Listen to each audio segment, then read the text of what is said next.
Bonjour. Ici, ce sont tous vos enfants? Non, j'en ai d'autres ailleurs aussi.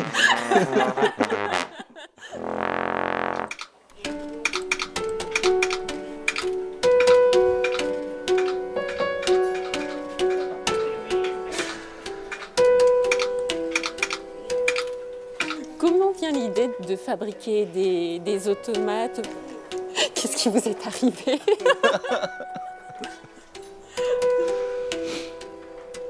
J'aimais bien un peu le monde des marionnettes parce que je trouvais que ça parle à l'imaginaire des gens, tout ça. Donc j'ai voulu développer ça, mais faire en sorte que les marionnettes, on n'ait plus besoin de les manipuler. Donc couper leurs ficelles, les libérer un peu, voilà, pour que les gens rentrent en contact avec elles directement, sans qu'il y ait encore le marionnettiste entre deux. Pépé, arrête de boire. Vous pouvez essayer si vous êtes plus près. Parce que là, avec moi, il veut pas. Pépé, arrête de boire. J'avais l'âge de 12 ans, j'ai commencé à faire des petits personnages qui bougent avec le son. Puis j'ai vu que ça plaisait bien aux gens qui les prenaient un peu comme des lutins, donc je me suis dit, il faut que je continue. Puis voilà, j'ai continué de fil en aiguille. Je continue encore, voilà.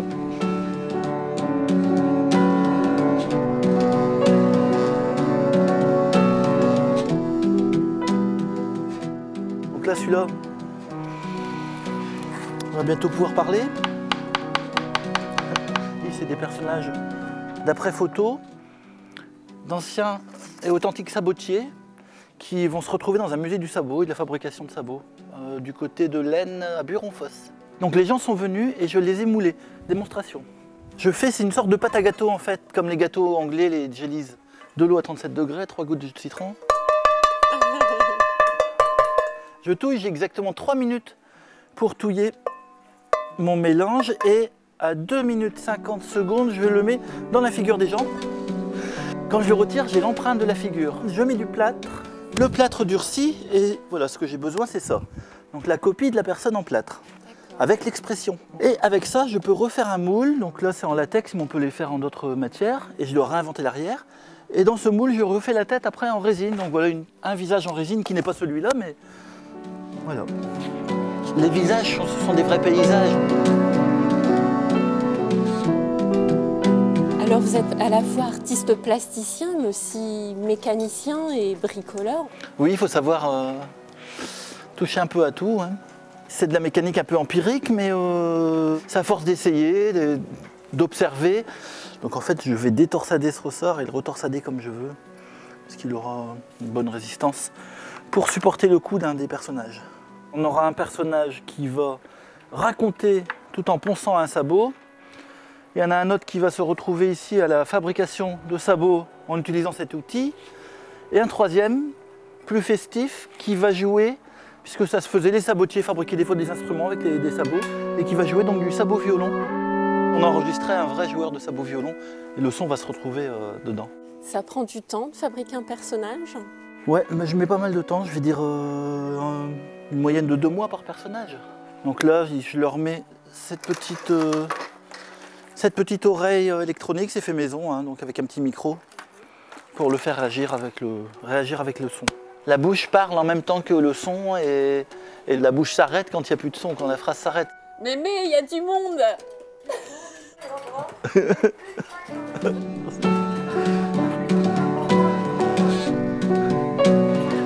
Mémé, épluche tes pommes de terre.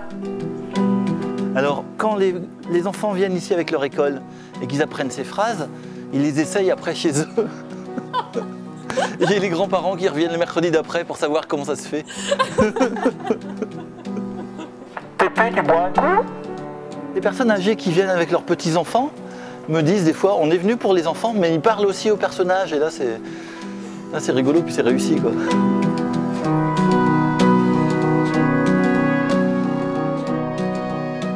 C'est fait essentiellement avec des matériaux de récupération? Alors mes personnages, oui, les gigotos qui sont ici, oui. Mais ceux que je vends, non, sont faits avec du neuf pour être solide, pour que ça soit plus sûr. Alors ceux que j'ai faits pour moi sont faits à partir d'électroménagers surtout. Je reprends les programmateurs des machines à laver, parfois le moteur, les moteurs des fours à micro-ondes, des choses comme ça.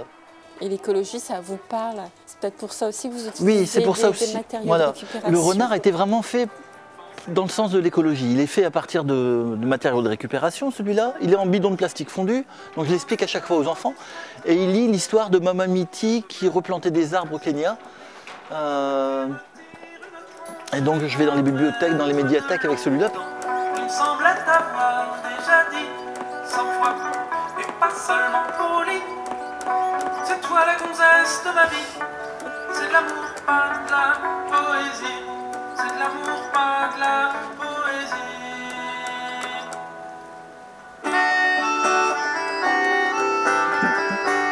J'aimerais bien faire des choses sur l'humanité, sur l'écologie. Quand je mets toute une classe, même d'adolescents, devant le renard, ils l'écoutent jusqu'à la fin. Ta chanson d'amour t'attendra.